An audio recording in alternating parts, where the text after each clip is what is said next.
সরষের তেল দেব। 2 পিস মাছ লবণ হলুদ মাখিয়ে নিয়েছি, ভেজে নেব।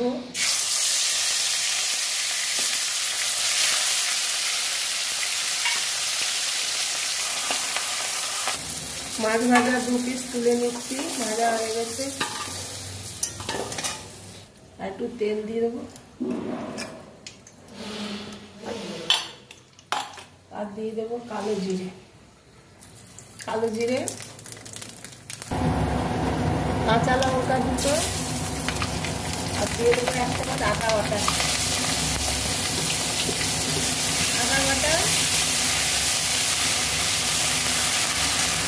আর দিয়ে দেবো লাউ আর আলু কাটা আছে।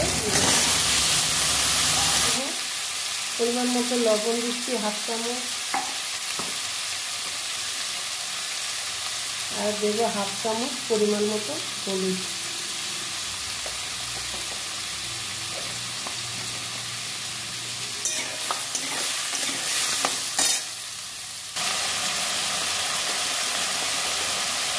হাফ চামচ ধনে গুঁড়ো, 1/2 চামচ জিরে গুঁড়ো, আর 1/2 চামচ লঙ্কা গুঁড়ো।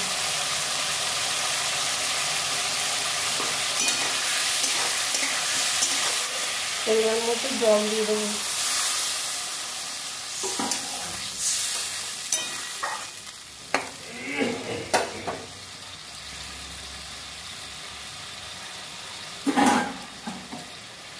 আমি ঢাকা দিয়ে দিচ্ছি, সেদ্ধ হবে। ঢাকাটা খুলে 1 চামচ চিনি দিয়ে দিলাম। মাছ 2 পিস দিয়ে দিচ্ছি। রুই মাছ কেটে ভেজে রেখেছিলাম, দিয়ে দিলাম।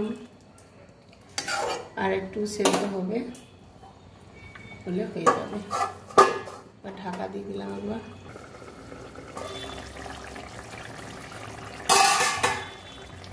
লাউ আলু মাছ দিয়ে একটা সবজি।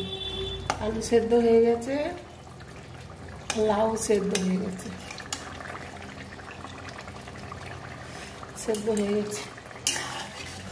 এবার আমি রেসিপিটা নামিয়ে নেব, সবজিটা। হ্যালো বন্ধুরা, আমার লাউ আর মাছ দিয়ে সবজিটা আপনাদের কেমন লাগলো বলবেন। প্রচুর সাপোর্ট করবেন আমাকে। সামান্য ঘি দিয়ে নামিয়ে নেব। রেডি বন্ধুরা, নামিয়ে নিচ্ছি। রেসিপিটা কেমন লাগলো বন্ধুরা বলবেন। রেডি।